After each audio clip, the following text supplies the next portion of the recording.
मैं तुमसे बहुत प्यार करता हूँ, मैं तुम्हारे बिना जी नहीं सकता। ये बहुत चीज़ी साउंड नहीं करता?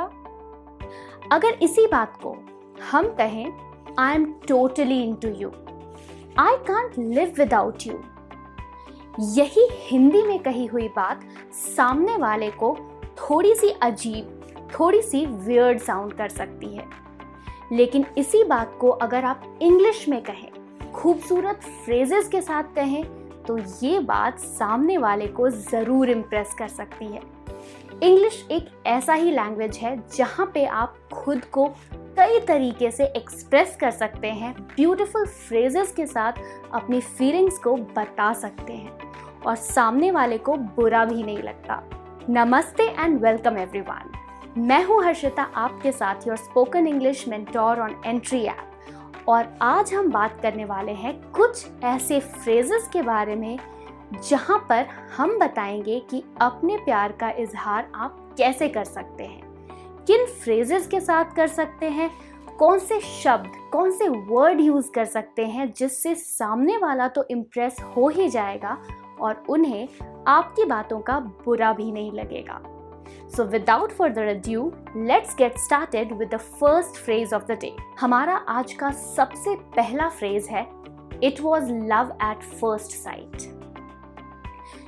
कई बार relationships over a period of time develop होते हैं और कई सारे ऐसे भी रिलेशनशिप होते हैं जो इंस्टेंटली होते हैं।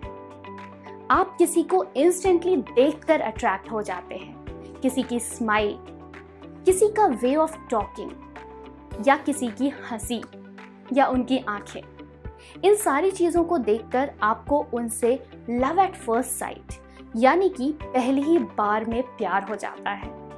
I know this is an old-fashioned way to express your love, but it actually works. For example, it was love at first sight when I first saw her at the cafeteria. मैंने जब उसे पहली बार cafeteria में देखा, It was love at first sight. Isn't it amazing? चलिए आगे बढ़ते हैं हमारे अगले फ्रेज की तरफ। You are too good to be true. तुम बहुत ही ज़्यादा अच्छी हो।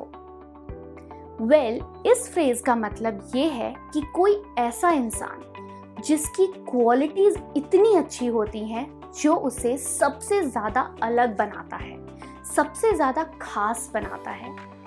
अगर आप किसी को कहते हैं you are too good to be true, इसका मतलब ये है कि वो इंसान बहुत ही खास है और उसकी क्वालिटीज दूसरों से काफ़ी अलग हैं। For example, he told Malini she was too good to be true. उसने मालिनी से कहा कि वो बहुत ही ज़्यादा अच्छी है, उसके अंदर ऐसी क्वालिटीज़ हैं जो दूसरों से बहुत ज़्यादा अलग है, बहुत ही ज़्यादा खास है।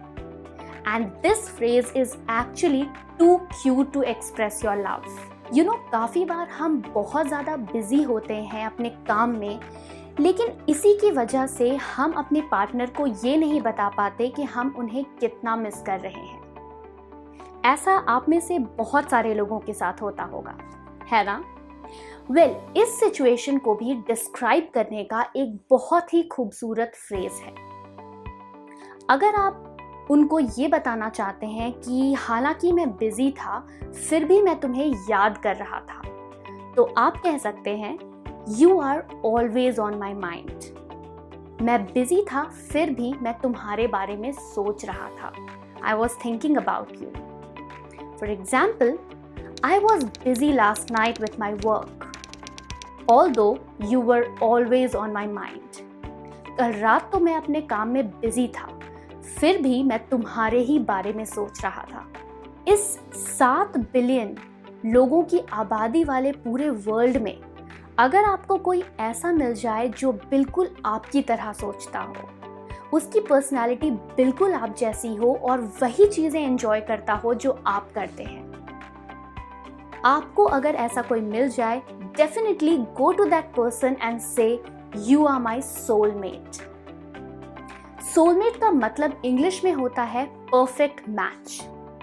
ऐसा इंसान जिसकी थिंकिंग, थॉट्स और बहुत सारी चीज़ें आपसे मिलती हैं, तो अगर आपको कोई ऐसा इंसान मिलता है, go to that person and say, I know you are my soulmate. And this can be very, very impressive. Moving on with our next phrase. You are my significant other. You are my significant other. इस phrase का मतलब है कोई ऐसा इंसान जो आपके लिए बहुत ही ज़्यादा इम्पोर्टेंट है। अगर आप ये फ्रेज किसी के सामने यूज़ करते हैं, अपने पार्टनर को कहते हैं you are my significant other, इसका मतलब है कि आप पूरी दुनिया को बताना चाहते हैं प्राउडली कि ये इंसान, आपका जो पार्टनर है, वो आपके लिए बहुत ही ज़्यादा इम्पोर्टेंट है, बहुत ही ज़्यादा खास है। ये फ्रेज आपकी रिलेशनशिप को बहुत ही ज़्यादा सिक्योर बना देता है। ऑल्सो अगर आप इंग्लिश में बॉयफ्रेंड या गर्लफ्रेंड वर्ड को एक फॉर्मल वर्ड से रिप्लेस करना चाहते हैं तो आप सिग्निफिकेंट अदर वर्ड का यूज कर सकते हैं। अपने लव को एक्सप्रेस करने का एक बहुत ही अच्छा, फन और प्लेफुल वे है इस फ्रेज को यूज करना। You rock my world. अगर किसी ने, आपके पार्टनर ने आपकी बोरिंग और वही घिसी पिटी डेली रूटीन वाली लाइफ को बहुत ही ज़्यादा एक्साइटिंग, बहुत ही ज़्यादा जॉयफुल बना दिया है, then don't forget to use this phrase in front of them. You rock my world. तुमने मेरी बोरिंग जिंदगी को बहुत ही ज़्यादा रॉकिंग यानी कि एंजॉयबल, बहुत ही फन बना दिया है। For example, Nitin's life was quite boring, but when Neha entered into his life, she rocked his world. Nitin की लाइफ पहले बहुत बोरिंग थी, लेकिन जब से नेहा उसके लाइफ में आई, she rocked his world. उसने उसके लाइफ को बहुत ही ज़्यादा जॉयफुल बना दिया, उसकी बोरिंग लाइफ को बहुत ही ज़्यादा अच्छा और एंटरटेनिंग बना दिया। हमारे लाइफ में काफ़ी बार कुछ लोग हमसे इस कदर जुड़ जाते हैं कि जब हम स्ट्रगल कर रहे होते हैं तब भी वो हमारा साथ देते हैं। हम अपने छोटे छोटे आइडियाज़, छोटे छोटे थॉट्स, सारी चीज़ें उनके साथ शेयर करते हैं और वो हमारी हेल्प करते हैं डिसीजन मेकिंग में। ऐसे लोग हमारी लाइफ में बहुत ही ज़्यादा इम्पोर्टेंस रखते हैं। हम उनसे अपना प्यार कैसे जता सकते हैं? हम यूज कर सकते हैं ये phrase, you make the world go round. इसका मतलब ये नहीं है कि तुमने दुनिया घुमा दी।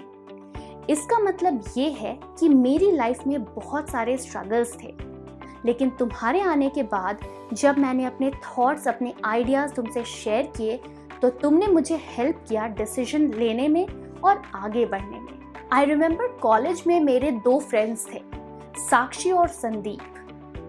साक्षी और संदीप एक दूसरे से बहुत ही ज़्यादा गहरा प्यार करते थे, जिसे इंग्लिश में आप कहेंगे डीप लव। इसी से रिलेटेड हमारा अगला फ्रेज है।